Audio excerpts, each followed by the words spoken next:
فقد قال الله تبارك وتعالى في كلامه المجيد والفرقان الكتاب لا ريب فيه هدى للمتقين. وقال النبي صلى الله عليه وسلم إن الله يرفع بهذا الكتاب أقواما ويضع به آخرين أو كما قال عليه الصلاة والسلام. کیسے ممکن ہے کہ حقائق بھی سرابوں میں ملے، کیسے ممکن ہے کہ حقائق بھی سرابوں میں ملے، رحمت حق کے نشاں کیسے عذابوں میں ملے. ساز وجداں سے سنو نغمہ عرفان و یقین، یہ وہ نغمہ نہیں جو تم کو ربابوں میں ملے. نشہ عشق محمد سے خدا ملتا ہے، نشہ عشق محمد سے خدا ملتا ہے، یہ وہ نشہ نہیں جو تم کو شرابوں میں ملے. سبحان اللہ. یہ وہ نشہ نہیں جو تم کو شرابوں میں ملے. میں نے اس ذات پہ کہنے کی جسارت کی ہے، میں نے اس ذات پہ کہنے کی جسارت کی ہے جس کے دامن پہ فرشتوں نے عبادت کی ہے. اللہ اللہ وہ لوگ جن لوگوں نے چلتے پھرتے میرے آقا کی زیارت کی ہے. کس کی ہمت میرے پیغمبر کے برابر، میرے آقا نے تو نبیوں کی امامت کی ہے، میرے آقا نے تو نبیوں کی امامت کی ہے. السلام علیکم ورحمۃ اللہ وبرکاتہ. ارباب علم داسی پردہ پردہ کے پیچھے بیٹھی ہوئی امت مسلمہ کی معززہ مشفقہ محترمہ ماؤں بہنوں اور عزیز دوستوں، میں سب سے پہلے اپنے بڑے بھائی جناب حضرت مولانا نہال خان صاحب مظاہری کا مشکور ہوں کہ انہوں نے اس حقیر اور فقیر کو اس لائق سمجھا اور تھوڑے سے دیر کے لیے آپ کی عدالت میں پیش کیا. اللہ رب العزت حضرت کو اور حضرت کے علاقے والے کو جزائے خیر عطا فرمائے. اور ارباب علم و دانش جن 6 بچوں نے حفظ کلام پاک مکمل کیا ہے، اللہ رب العزت ان کے بھی دامن میں بہت ساری خوشیاں عطا فرمائے. آمین. قرآن مجید کی ایک آیت اور اللہ کے رسول صلی اللہ علیہ وسلم کی ایک حدیث میرے پیش نظر ہے. دعا کیجئے کہ اللہ رب العزت حق اور سچ بات کہنے کی اور ہم سب کو عمل کی توفیق عطا فرما دے. حضرات سامعین کرام، تھوڑا سا بیدار ہو جائیں. میں یہ نہیں کہوں گا کہ آپ مجھے زبردستی داد دینے کا میں طالب نہیں ہوں، لیکن اثر کرے نہ کرے سنتے لے میری فریاد، اثر کرے نہ کرے سنتے لے میری فریاد، نہیں ہے داد کا طالب یہ بندہ آزاد. تھوڑا سا بیداری کا اور تھوڑا سا لگے کہ ہم جاگتی ہوئی قوم ہے، تھوڑا سا زندہ دلی کا آپ ثبوت دیں. ارباب علم و دانش، قرآن مجید 1450 سال کا سفر کر کے ہمارے محلوں تک، ہمارے مساجد تک، ہمارے مدارس تک، ہمارے خانقاہوں تک جو آیا ہے قرآن مجید، اس نے 1450 سال کا جو سفر کیا ہے تو اس میں کوئی دھولوں کے سفر نہیں کیا ہے بلکہ کانٹوں کے چل کے آیا ہے. عزیزان محترم، اور اس قرآن مجید کا جو آڈینس ٹکرانے کے لیے آئے ہیں، کوئی سریل اور مریل ڈھانچے والے نہیں آئے ہیں، بلکہ وقت کا فرعون آیا ہے، وقت کا شداد آیا ہے، بڑے بڑے اہنکاری اس سے ٹکرانے کے لیے آئے ہیں. قرآن مجید میں ایک اعلان کیا، 1000 گام سے نکلا ہوں میں ایک جنبش میں، جسے غرور ہو آئے کرے شکار مجھے. قرآن مجید کا ایک اعلان ہے. قرآن مجید کا یہ پیغام ہے کہ جس رات میں آیا اس رات کو ہزاروں راتوں سے افضل بنا دیا. قرآن مجید کا یہ اعزاز ہے جس مہینے میں آیا وہ مہینہ سید الشہور کے نام سے آ گیا. قرآن مجید کا یہ اعزاز ہے جس امت پہ نازل ہوا وہ خیر امت ہوئی. اور قرآن مجید کا یہ اعزاز ہے جس رسول کے قلب اطہر پہ نازل ہوا وہ رسول تمام رسولوں کا امام بن کے آیا. جس طرف سے وہ گلے گلشن عدنان گیا، جس طرف سے وہ گلے گلشن عدنان گیا، ساتھ ہی قافلہ سنبل و ریحان گیا. اس بلندی پہ نہ کوئی ہرگز انسان گیا، بن کے وہ عرش پہ اللہ کا مہمان گیا، لے کے جب تجھے جنت میں رضوان گیا، شور اٹھا کے وہ محمد کا غلام گیا، اور میرے اعمال تو بخشش کے نہ تھے قابل کی محمد نے شفاعت کو خدا مان گیا۔ سبحان اللہ سبحان اللہ۔ تھوڑا سا سبحان اللہ۔ دیونا کے لوگ، دیونا میں تو خون میں گرمی ہے، آپ تو آج ٹھنڈے، ماشاءاللہ موسم بھی سازگار ہے اور موسم بڑا سہانا تھا، ہر کوئی دیوانہ تھا، جل رہی تھی عشق کی شمع، کٹ رہا پروانہ تھا۔ آج تو موسم ماشاءاللہ اس جلسہ کے توسط سے تو آج سازگار ہو گئے۔ تھوڑا سا زندہ دلی کا ثبوت دے دیجئے، زبردستی میں نہیں کرواؤں گا، لیکن لگے کہ ہم زندہ قوم ہے۔ عزیزان گرامی، یہ قرآن کا اعزاز ہے، جس رسول کے قلب اطہر پہ نازل ہوا وہ رسول تمام انبیاءوں کا امام بن کے آ گیا۔ عزیزان گرامی، میں نے جو حدیث پڑھی ہے اس حدیث میں بتایا جا رہا ہے ان اللہ یرفع بہذا الکتاب اقواما، قرآن مجید کو پکڑنے کی وجہ سے بہت سی قوموں کو اللہ بلند کر دیا کرتا، بہت سی ذلیل قوموں کو۔ اور فار ایگزامپل اس کی مثال یہ ہمیں ملتی ہے، ارباب علم و دانش، وہ دیکھیے 22 لاکھ کا امیر المومنین ہے، اور دیونا کے عزت دار مسلمانوں، میں بارہا کہا کرتا ہوں کہ 3 چیز اس وقت مسلمانوں کو ہضم نہیں ہو رہی ہے۔ پہلی، دولت مسلمان کو ہضم نہیں ہو رہی ہے، دوسری طاقت مسلمان کو ہضم نہیں ہو رہی ہے، اور تیسری مسلمان کو عہدہ ہضم نہیں ہو رہا۔ تاریخ میں جائیے گا تو ہم لوگوں نے یہ تینوں چیزوں کو ہضم کیا، لیکن اس وقت کا جو حالات ہیں ان حالات میں یہ نظر آ رہا ہے کہ مسلمانوں کو یہ 3 چیز ہضم نہیں ہے۔ اس کی مثال کیا لگتی ہے؟ جس کے پاس تھوڑا سا دولت آ جائے، ہم لوگ تو دیکھتے ہیں کہ مولانا صاحب 500 روپے میں پڑھانا ہے تو پڑھائیے، نہ تو پھلواری سے بڑا بستر لے کے چلے جائیے۔ کون صاحب ہے؟ جناب ہم وارڈ پریشد صاحب ہیں، ہم کونسلر صاحب ہیں، ہم چودھری صاحب ہیں، ہم شیخ صاحب ہیں، ہم جناب فلانا صاحب ہیں، ہم بلڈر صاحب ہیں۔ عزیزان گرامی، یہ ہوا کرتا، دولت میں اہنکار آ جایا کرتی ہے۔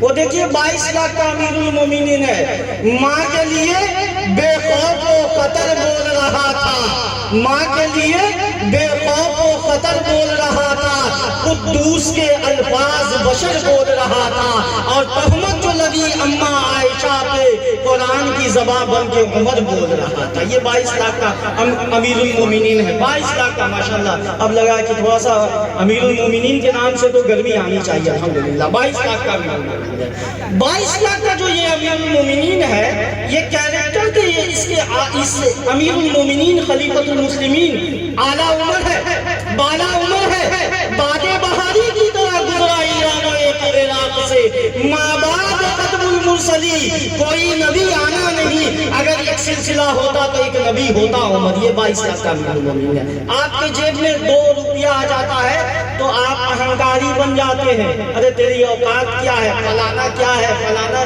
چلانا کیا ہے۔ ہضم کیا کیجئے، پیسے کے اندر جو ہے ضبط رکھا کیجئے، طاقت آ جائے فوراً رکشہ اور ٹھیلا والے کو مت مارا کیجئے۔ آپ کہیے گا حکومت مولانا صاحب نے دیش کو برباد کر دیا، حافظ صاحب نے جناب سوسائٹی کو برباد کر دیا، حکومت کیسے آئے گی میرے عزیزو؟